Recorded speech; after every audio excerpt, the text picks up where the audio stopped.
Mi nombre es Jesús Villalobos, soy el responsable del Departamento de Desarrollo de Consultoría Certia.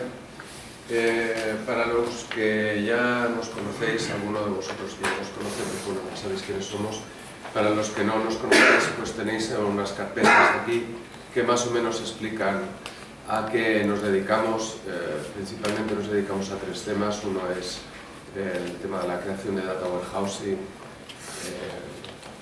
con herramientas Microsoft, con Analysis Services y también explotándolas desde herramientas de SAP Business Objects, de los que somos partners. Otra área que tocamos es el área de sistemas, Active Directory, Exchange, etc. Y la otra área es el área de desarrollo, en la cual pues, tenemos una amplia experiencia desde versiones anteriores a .NET, y desde la primera versión de .NET hemos trabajado con .NET. Bien, el objetivo un poco de esta sesión está centrada en TFS 2017, aunque veremos un poco también Visual Studio 2017 al final, veremos cómo se integra sobre todo la parte de Visual Studio y Git, pero el objetivo principal es ilustraros o enseñar el estado actual de Team Foundation Server, que es un estado muy avanzado respecto a versiones anteriores del producto. Es un producto que ha evolucionado muy rápidamente en muy poco tiempo y ha evolucionado muy favorablemente. Con lo cual, lo que vamos a intentar es daros una visión general de algunas de las partes que consideramos más importantes de este producto. En la carpeta vais a encontrar también una encuesta que nos gustaría que rellenarais. Si la rellenáis, os haremos entrega de un valioso regalo, que es este bolígrafo que tiene un nivel y una regla, y además, si deseamos qué es esto, tiene unos destornilladores, con lo cual digamos que podéis hacer de MacGyver y podéis montar una central nuclear con el bolígrafo. La encuesta tiene dos caras, lo digo porque la otra vez que lo hicimos la gente solo la rellenó con una cara. Tiene dos caras. Luego os daremos los bolígrafos y podréis rellenar la encuesta al final. Bueno, los que os habéis apuntado ya sabéis un poco cuál es la agenda de esta. Ah, bueno, por cierto, esto es la wifi. Esta no, esta es la del evento pasado. Esta es la wifi de ahora, si queréis, si tenéis necesidad de wifi. Esta es la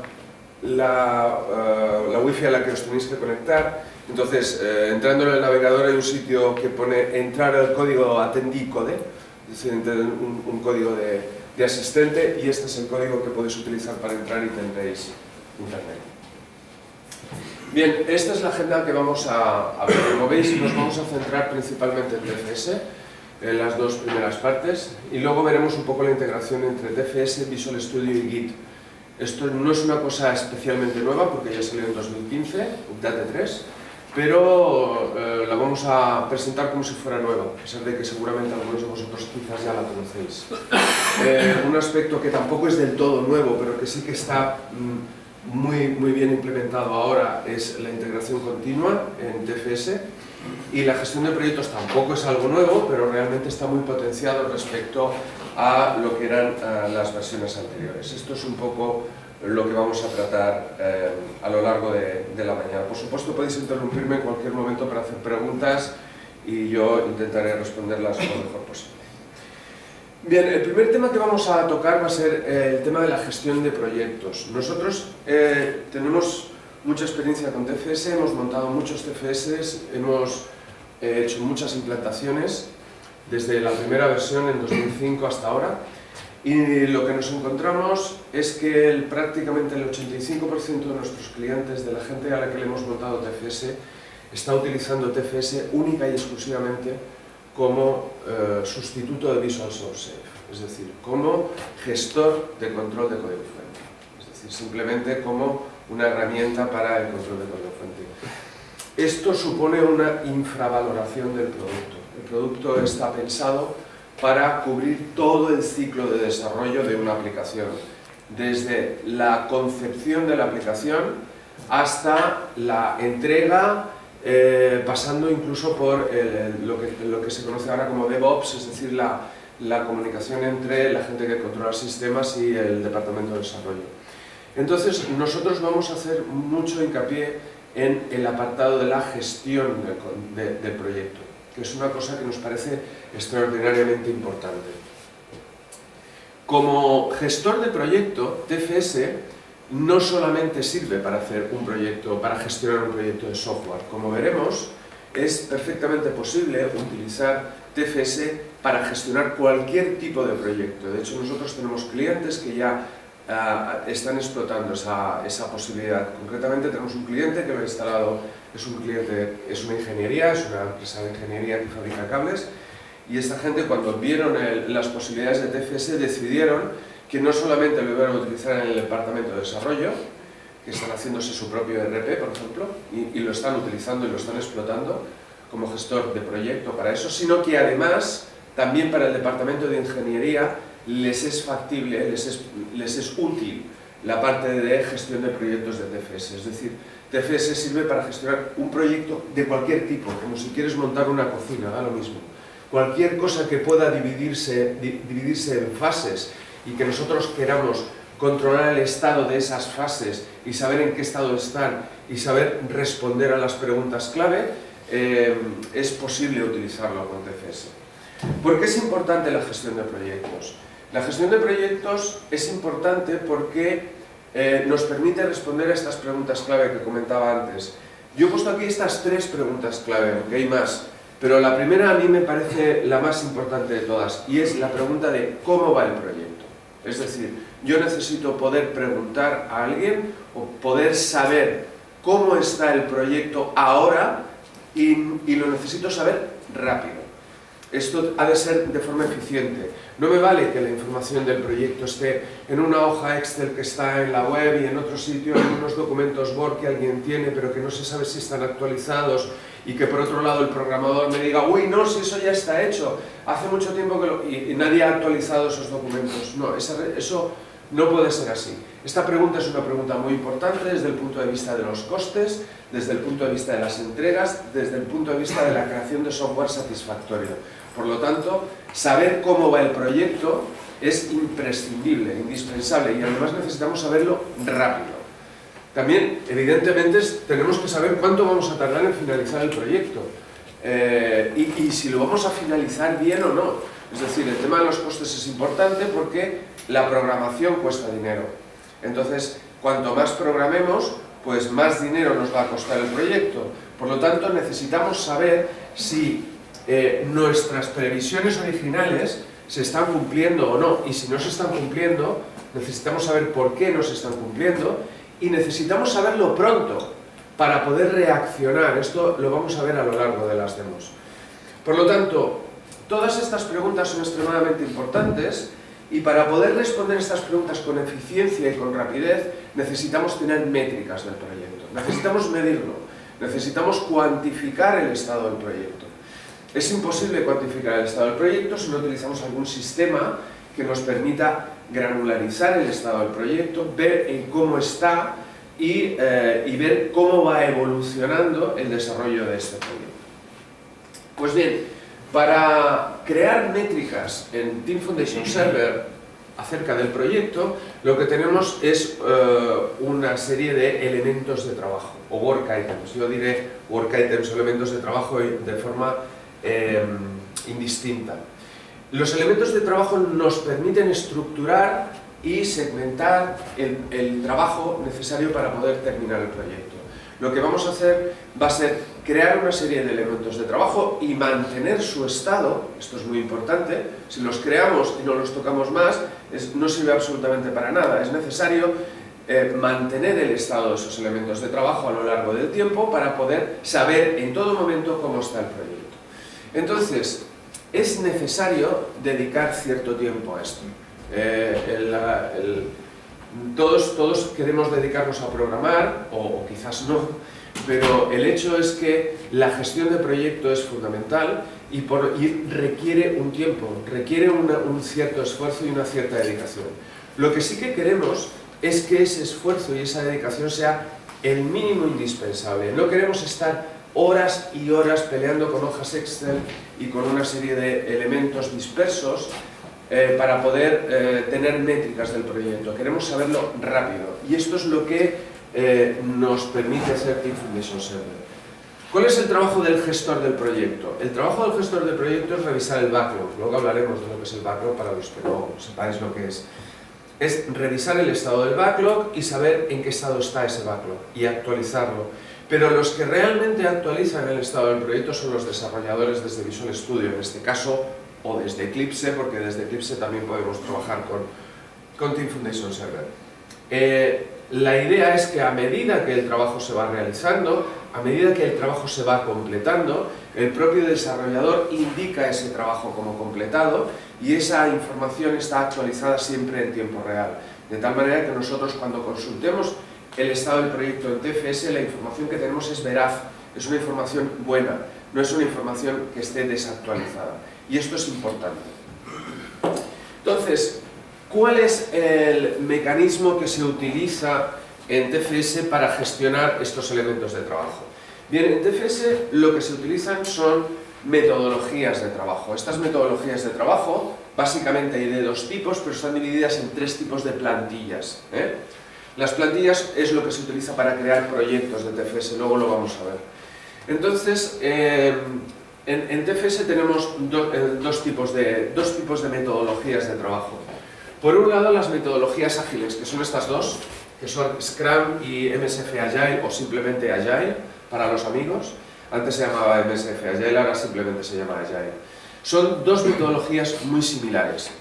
Hay alguna diferencia leve entre ellas, pero básicamente es una diferencia terminológica, es decir, lo que en Scrum se llama elemento de backlog, en Agile se llama caso de usuario, o user case. Por lo demás, todo se parece mucho.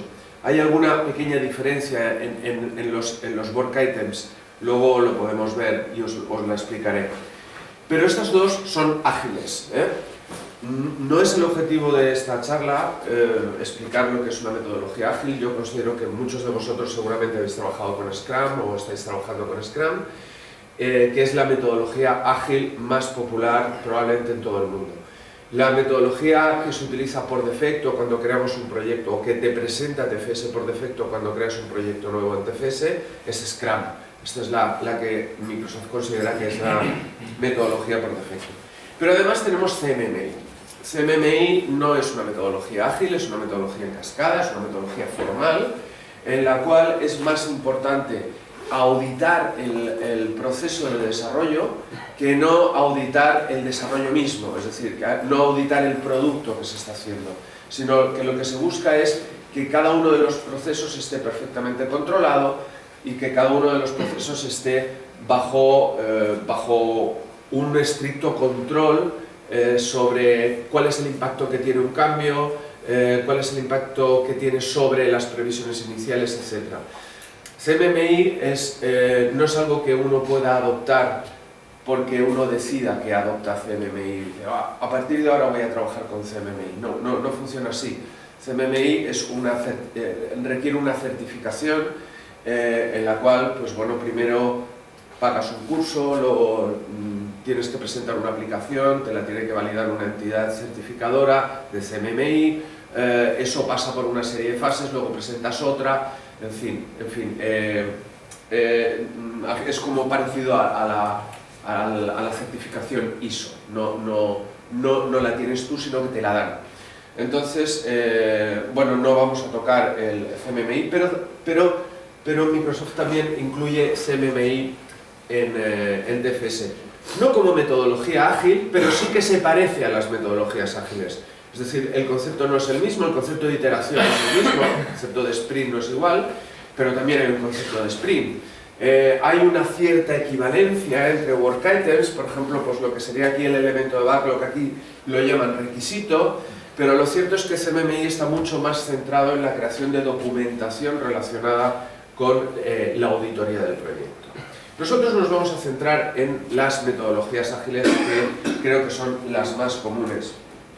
Entonces, Lo primero que hay que hacer cuando creamos un proyecto en TFS, cuando lo que queremos es crear las métricas del proyecto, es crear el backlog. El backlog, como ya sabréis algunos de los que manejéis la terminología de Scrum, es el conjunto de requisitos que tiene una aplicación. Este conjunto de requisitos que tiene una aplicación se recopila a partir de las conversaciones mantenidas con el propietario del producto. El propietario del producto es un rol específico en las metodologías ágiles y puede ser el que paga o puede ser sencillamente el jefe del departamento que ha encargado la aplicación al departamento de desarrollo. Es decir, no es necesariamente una persona, puede ser un grupo de personas. Entonces, una vez que nosotros hemos recopilado esos requisitos a partir de las conversaciones con el propietario del producto, lo que hacemos es descomponer ese backlog, esos requisitos, en tareas. Esas tareas ya no le afectan al propietario del producto. El propietario del producto no le importa cuántas tareas son necesarias para hacer un requisito. Eso es una cosa que le importa a los desarrolladores. Quiero recalcar que TFS es un producto para los desarrolladores, no para el usuario final. Una pregunta muy frecuente que se me hace es: ¿puedo utilizar TFS como un sistema de ticketing para que los usuarios final metan errores dentro de TFS y esos errores luego se encarguen los desarrolladores de repararlos? La respuesta es no. Y no es porque no se pueda, que poderse, claro que se puede, es porque no se debe. Es decir, el TFS como producto no está orientado al usuario final, está orientado al equipo de desarrollo. Entonces, es el equipo de desarrollo, en su conjunto, el que decide si una incidencia que ha detectado un usuario final es una incidencia válida para colocarla en TFS o no lo es.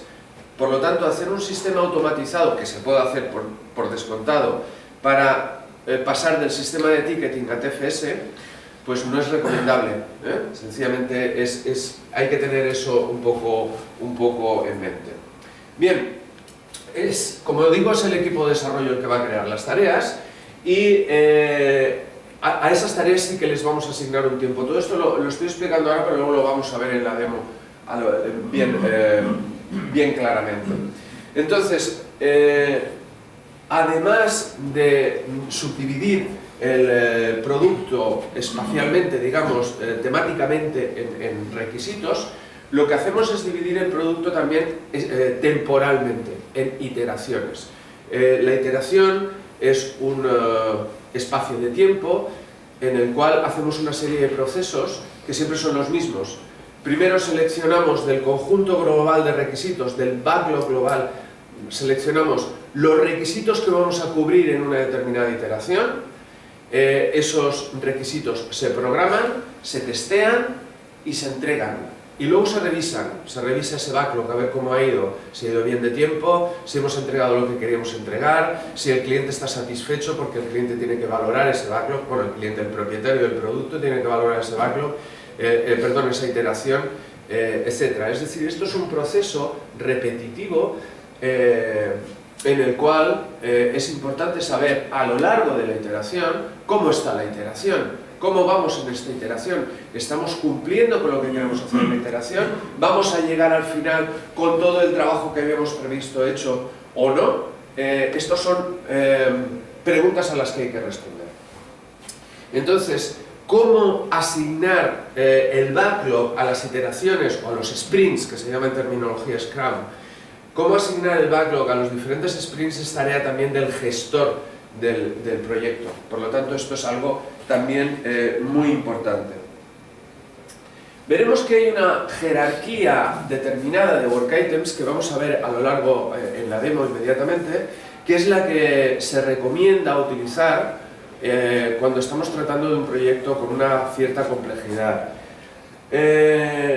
Lo primero que tenemos en la parte de arriba de la pirámide, porque esto es una pirámide jerárquica, es la epopeya. Es una palabra un poco literaria, pero es como han decidido traducir la palabra epic. En inglés esto lo veréis como epic. Entonces, una epopeya o un epic es una forma de distinguir diferentes aplicaciones dentro de un mismo proyecto de TFS. Como veremos, para los que no conozcáis TFS con anterioridad, un proyecto de TFS no es un proyecto de Visual Studio. no es un proyecto de programación, ni siquiera es una solución de Visual Studio. Un proyecto de TFS puede comprender múltiples soluciones de Visual Studio, las cuales a su vez pueden comprender múltiples proyectos de Visual Studio, como ya sabéis. Entonces, no hay una equivalencia directa o unívoca entre proyecto de TFS y aplicación. Esto era algo que sí que había antes, pero a partir de 2013, de TFS 2013 aproximadamente, 2013-2015 creo recordar, surge el concepto de epopeya. El concepto de epopeya es una forma de subdividir un proyecto de TFS en diferentes aplicaciones. Esta es la forma más útil de utilizarlo. Veremos por qué hacer eso y no poner un proyecto en cada proyecto de TFS. Eso tiene su utilidad, pero también tiene su utilidad hacerlo de esta manera y luego veremos durante la demo.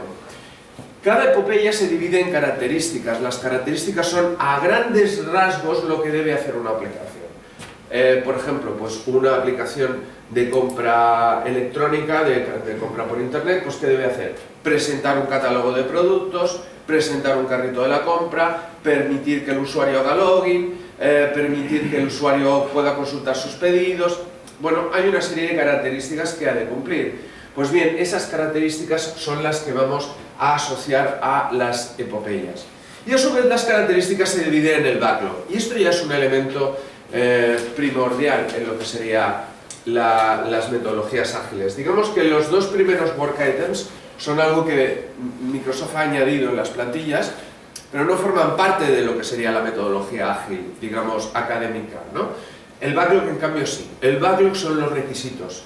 Cada característica tendrá una serie de requisitos, tendrá una serie de elementos que deberá cumplir para suponer que esa característica ha quedado satisfecha. Entonces, el backlog, hasta aquí, el propietario del producto está interesado, pero a partir de aquí el propietario del producto ya no está interesado. Es decir, la subdivisión del backlog en tareas corresponde única y exclusivamente al equipo de desarrollo. Es el equipo de desarrollo el que va a saber qué tareas son necesarias para realizar un elemento de backlog. Entonces, esto ya es una subdivisión que se hace, digamos, de puertas para adentro, dentro del equipo de desarrollo, y que es el propio equipo de desarrollo el que lo gestiona. Bien, para todo esto, para gestionar con facilidad los elementos de trabajo y para ver con facilidad y rapidez el estado de un proyecto, disponemos de paneles Kanban. Los paneles Kanban seguramente muchos de vosotros los habéis utilizado en su forma primitiva, que es básicamente una pizarra con columnas y post-its de diferentes colores puestos en diferentes columnas. Entonces, cuando una tarea se completa, se coge un post-it de una columna y se pone en la otra columna. Pues esta es la idea de un panel Kanban. Pues bien, esto es lo que tenemos en TFS. Lo que pasa es que lo tenemos integrado dentro de la aplicación y con una flexibilidad y con una potencia que hasta ahora no habíamos tenido. El panel Kanban se ha ido desarrollando en TFS a lo largo de la evolución del producto y realmente ha evolucionado muy rápido y muy bien. Veremos cómo personalizar estos paneles Kanban. Pero sin más dilación, lo que vamos a hacer va a ser ver todo esto en una demo un poco más clara, que es lo que nos interesa, ver el producto después de todo. Bien, yo me voy a conectar, todas las demos os las voy a hacer contra nuestro propio TFS. Esto lo hacemos por dos motivos. Primero, porque ya está montado, está publicado en nuestro TFS. Nosotros hacemos desarrollo, no hacemos desarrollo digamos de proyectos gigantescos, porque no es nuestro target tampoco. Hacemos proyectos de un determinado tamaño, pero todos los proyectos de cualquier tipo los gestionamos con TFS, sean proyectos de desarrollo o sean proyectos de data warehousing, que también los gestionamos con TFS. Entonces, esto es lo que se ve cuando entramos en TFS.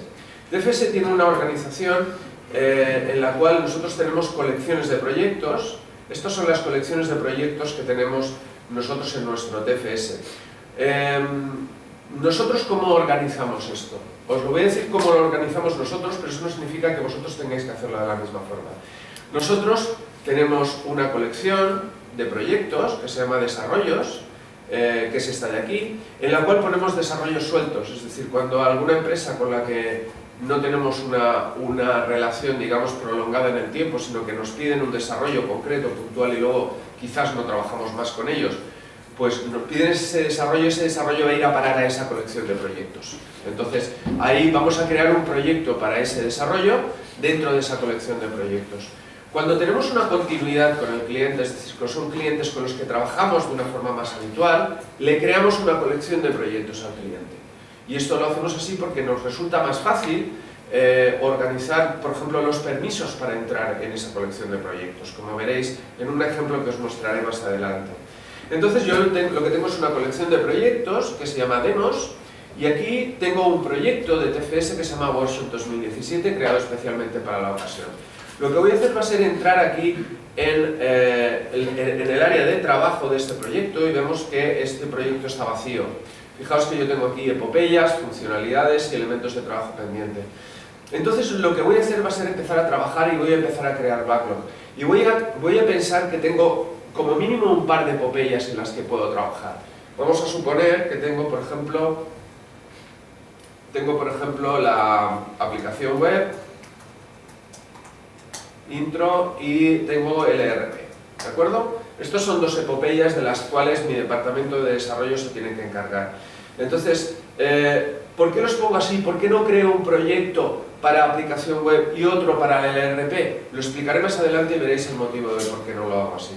Entonces, una vez que yo he creado las epopeyas, me puedo pasar al panel Kanban de las epopeyas. Entonces, este es el panel Kanban de las epopeyas. Yo esto desde aquí puedo asignarle un área de valor, pero ahora mismo esto no es muy relevante. Lo que es relevante es que yo desde aquí puedo agregar funcionalidades a la aplicación web.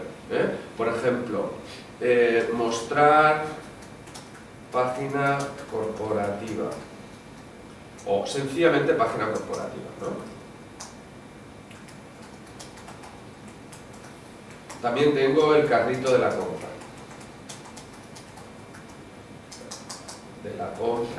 También tengo, yo qué sé, el catálogo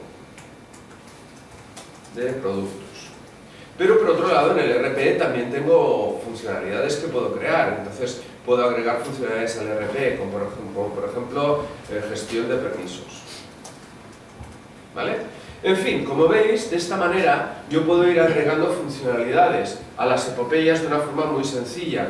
Puedo editar este work item, pero lo haré más adelante. Ahora mismo lo que quiero es crearlos, lo que quiero es hacer un volcado de lo que hay dentro de mi cerebro, volcarlo dentro del TFS y luego ya lo gestionaré. Una vez que ya he creado algunas funcionalidades, me puedo ir al nodo de funcionalidades y veo que estas funcionalidades, si me voy al trabajo pendiente, ya están asignadas a su correspondiente epopeya. De hecho, yo puedo crear aquí otra funcionalidad que sea, por ejemplo, logística, ¿vale? Creo aquí esta funcionalidad le puedo dar una prioridad porque la muevo arriba o abajo y la puedo asignar a un elemento, como veis aquí. Entonces yo puedo mostrar los elementos principales y aquí veis cómo están separadas las funcionalidades por epopeya. Pero si vuelvo al panel Kanban de las funcionalidades, una vez que yo he creado las funcionalidades, puedo crear el siguiente elemento, que es el elemento de backlog. Entonces, en la página corporativa, pues no sé, tengo que crear página máster, o página empresarial, pues no sé, crear login. En el carrito de la compra pues tendría que crear más elementos, como por ejemplo, pues no sé, mostrar página de compra, me lo estoy inventando, La idea es que, como veis, se puedan crear elementos de backlog, digamos, al vuelo, fácilmente. Yo pueda ir creando los elementos de backlog. Esto ya son elementos de backlog, esto ya son requisitos de la aplicación, requisitos que yo estoy recogiendo del propietario del producto a través de las conversaciones, a través de las reuniones, etc. Bien, como ya he creado algunos elementos de backlog, luego moveremos los elementos de backlog, los work items por el panel. Me puedo ir al panel de backlog.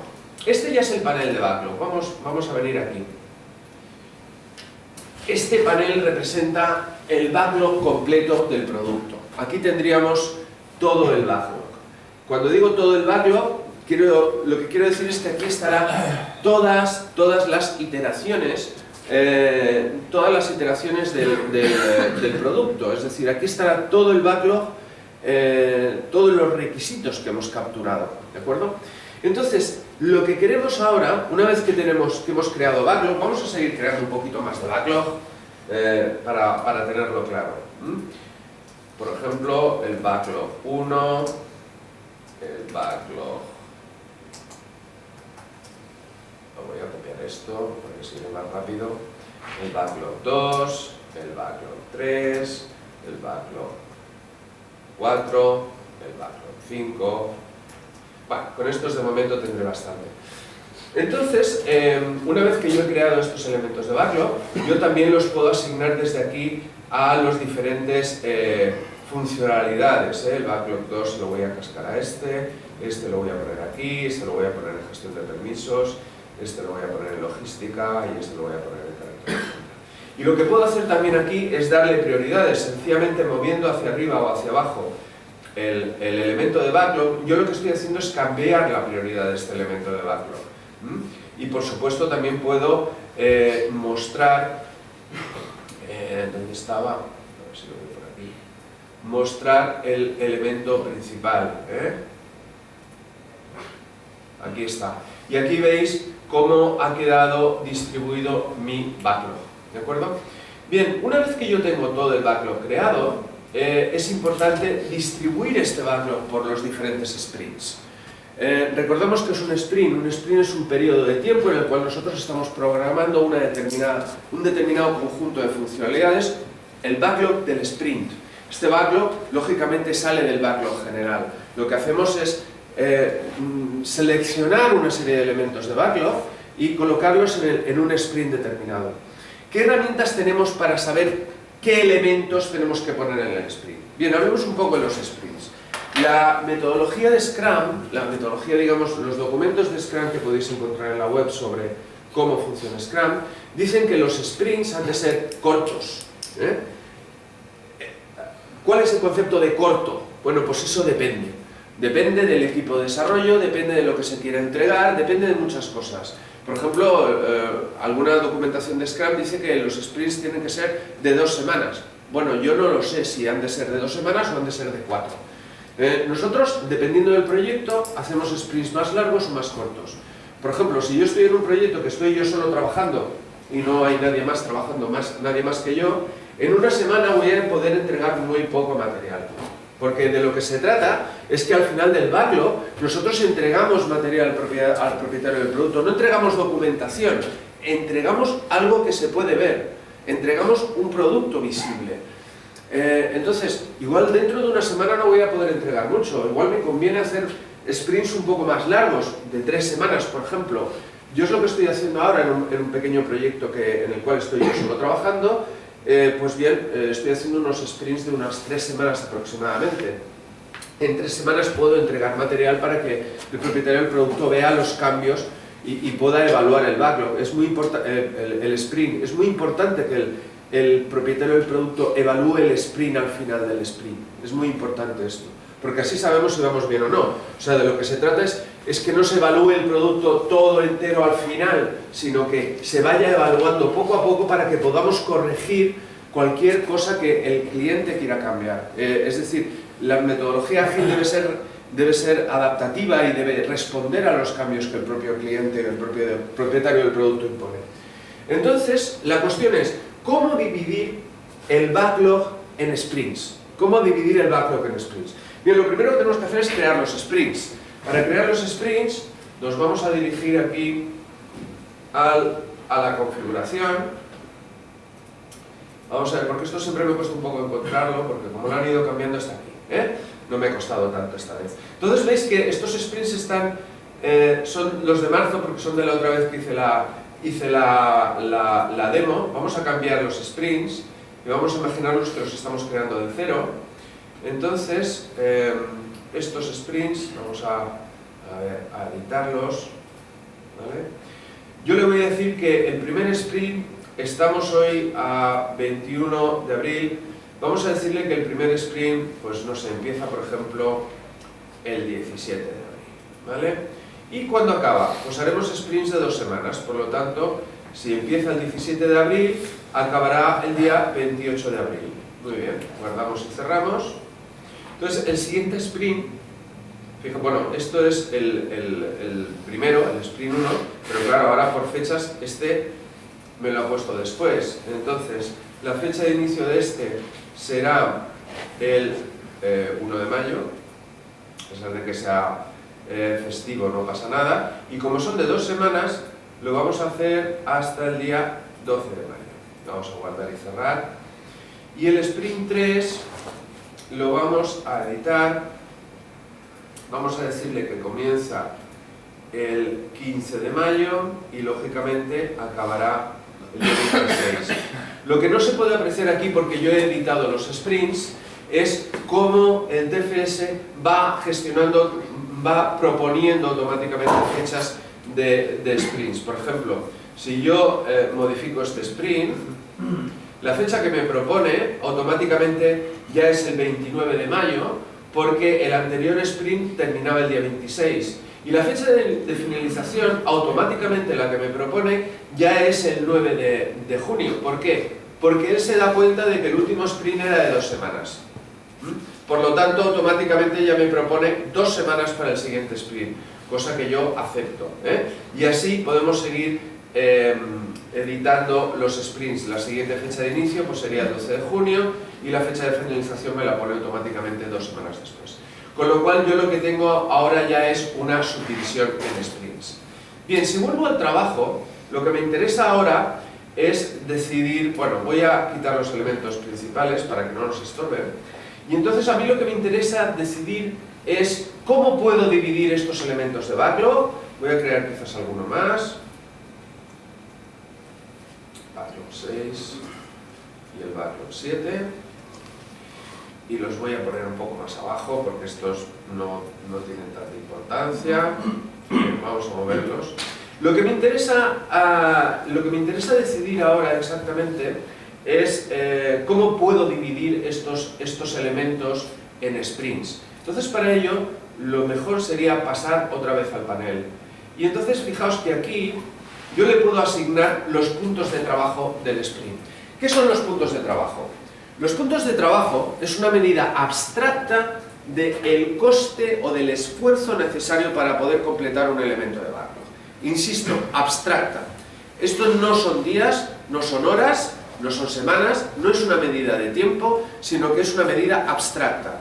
Es decir, de esto lo mejor que podemos decir es que un elemento de backlog que cuesta 2 puntos de trabajo cuesta la mitad de esfuerzo que otro que cuesta 4. Esto es todo lo que podemos saber.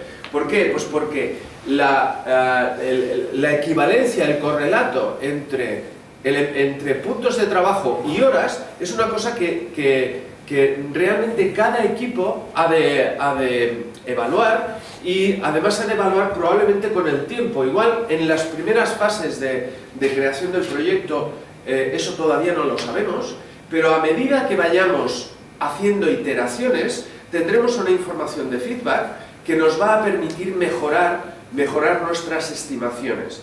Pero ahora de momento tendríamos que, en una primera instancia, a la hora de empezar a trabajar con el backlog, tenemos que empezar a pensar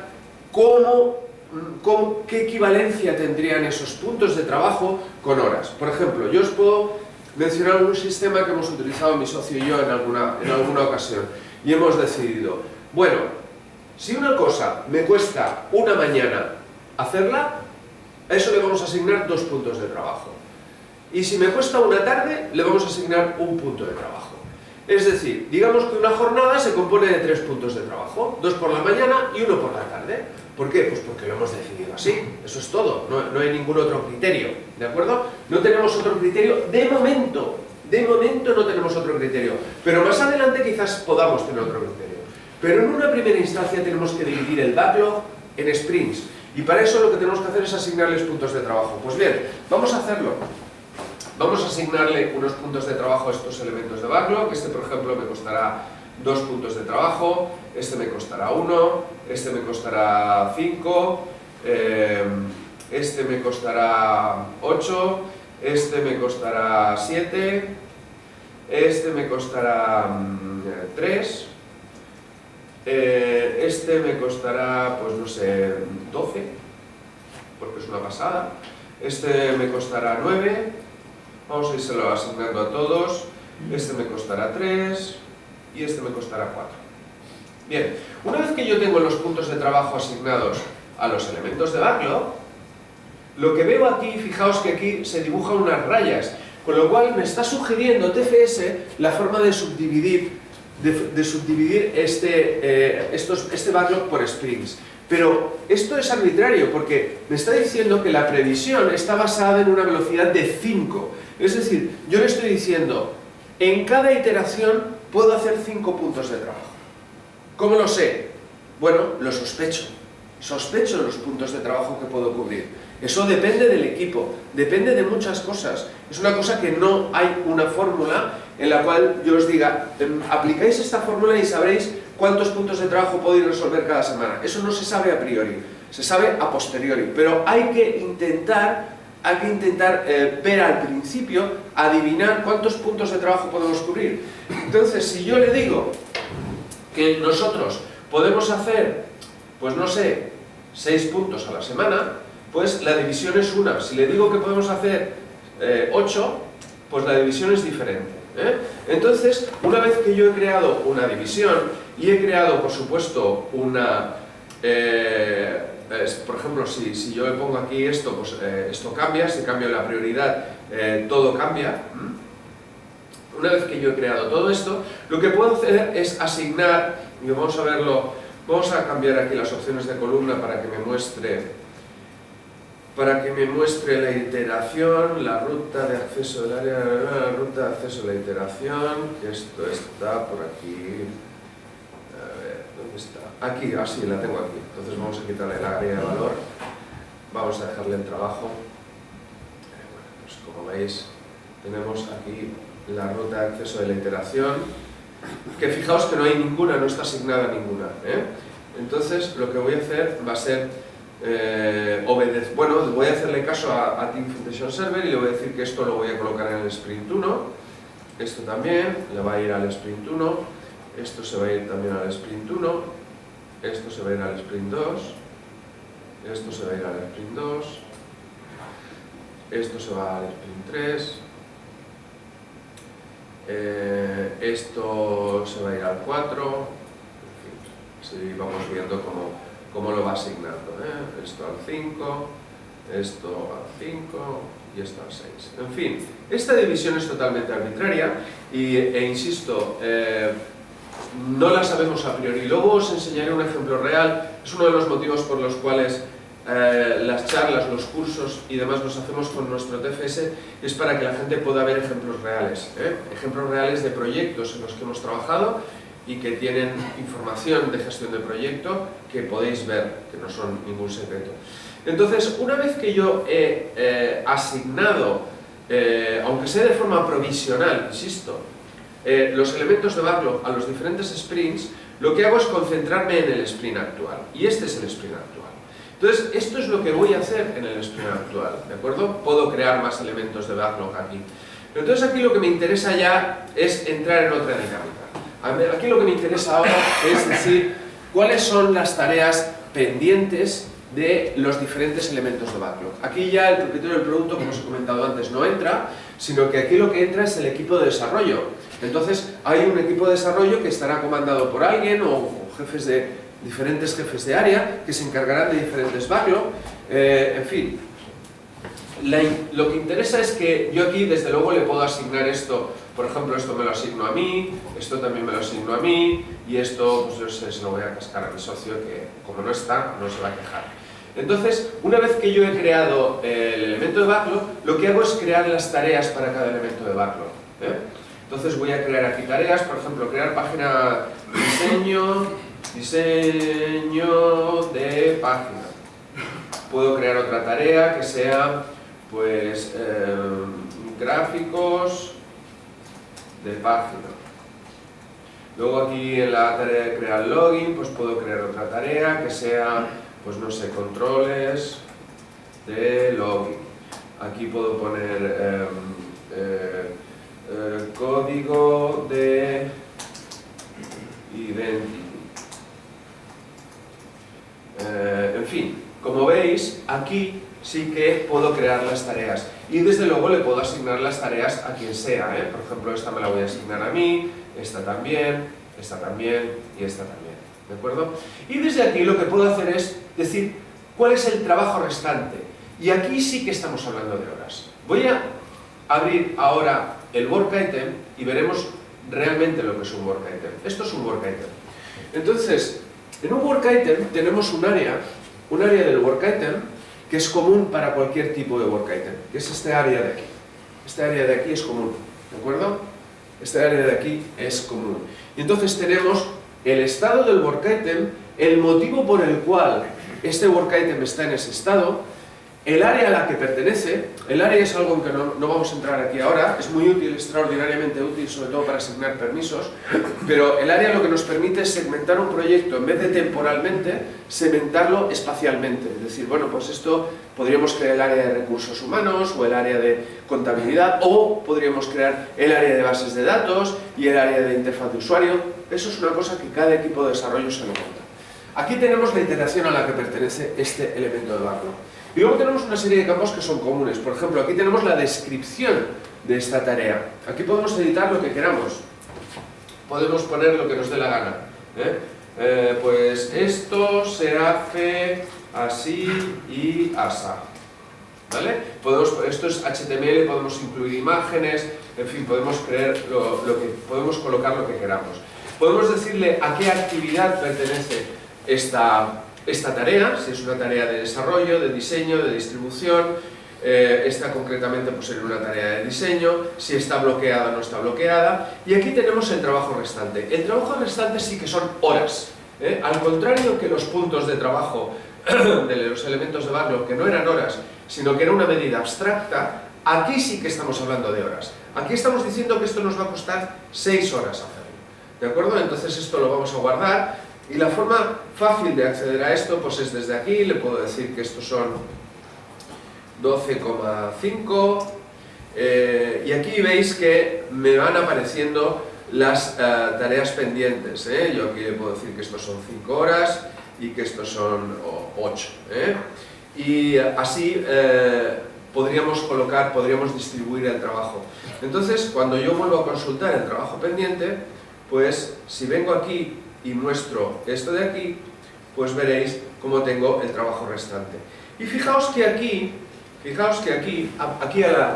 a la derecha aparece un pequeño cuadro sinóptico que me está diciendo si el equipo actual asignado a estas tareas va a poder cubrir con este trabajo, va a poder cubrir este trabajo en la iteración o no. ¿Cómo sabe que no? Pues lo sabe de una forma muy clara. Lo sabe porque si yo me voy a la capacidad, para este sprint, estoy diciendo que Jesús Villalobos puede trabajar 1 hora al día para este sprint. Entonces, claro, como solo puede trabajar 1 hora al día, pues no cubre, está sobrepasado. En cambio, si pudiera trabajar 2, tampoco. Si puede trabajar 3, aquí ya empieza, pero necesitaría trabajar probablemente 6 horas al día para poder hacer esto. ¿De acuerdo? Entonces, claro, si Jesús Villalobos ahora resulta que está trabajando 6 horas al día, y desde aquí además le puedo decir si tiene días libres o no, porque claro, si yo le digo que este día es día libre, pues en fin, como ya ha pasado no se queja, pero si no se quejaría. Entonces aquí le podemos decir sí, todos los días libres que tenemos. Además le podemos decir que se encargue, por ejemplo, de diseño. Entonces sabemos que se podrá encargar de diseño, mientras que José Miguel Calzada se va a encargar de la distribución. Por lo tanto, cualquier tarea que sea de distribución estará cubierta aquí. La cuestión es la siguiente. ¿Qué pasa? Ahora vemos que Jesús Villalobos pues no está en verde, es decir, no tiene problemas. Pero ¿qué pasa si resulta si resulta que tenemos también otros elementos de backlog, espera, voy a guardar esto para que me actualice la capacidad, y vamos a venir a otra epopeya, y vamos a recordar que, por ejemplo, hay una epopeya aquí que es la de ERP, logística, ¿ves? Por ejemplo, tenemos el backlog 3, Entonces, en el backlog 3, gestión de permisos, ¿no? El backlog 3 está asignado al sprint 5, se lo voy a poner al mismo sprint, para liarlo, y voy a decir que de una cierta prioridad. Entonces resulta que el backlog 3 también tiene tareas, claro, como no. El backlog 3 pues tendrá una serie de tareas. Agregar tarea, y entonces estas tareas son, pues no sé, crear login, page, ¿vale? Y entonces, pues no sé, crear BD de seguridad. No vamos a entrar en mayor detalle. Entonces, el problema aquí es que en el sprint yo tengo también el backlog 3. Entonces, en el backlog 3 resulta que estos son 3 horas y estos son 5 horas. Si volvemos otra vez al trabajo pendiente, vemos cómo...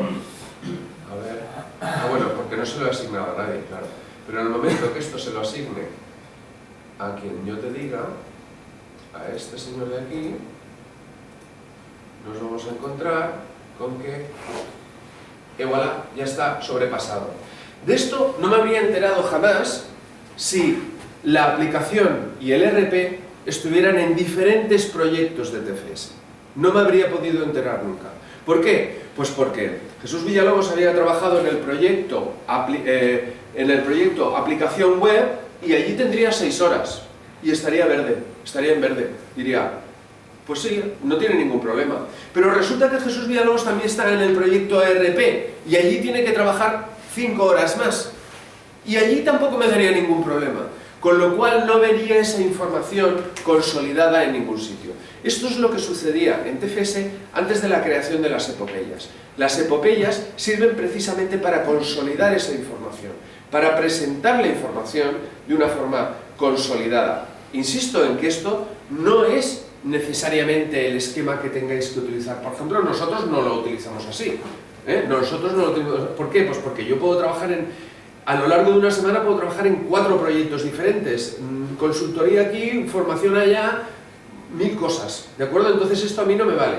Pero en un departamento de desarrollo la cosa está mucho más controlada. Pero es muy fácil que en un departamento de desarrollo de una empresa, por ejemplo, la persona que lleva las bases de datos se encargue de trabajar para un determinado proyecto, pero también se encargue de trabajar en otro proyecto. Si los ponemos los dos en proyectos diferentes de TFS, no vamos a ver nunca si esa persona está sobrepasada o no está sobrepasada.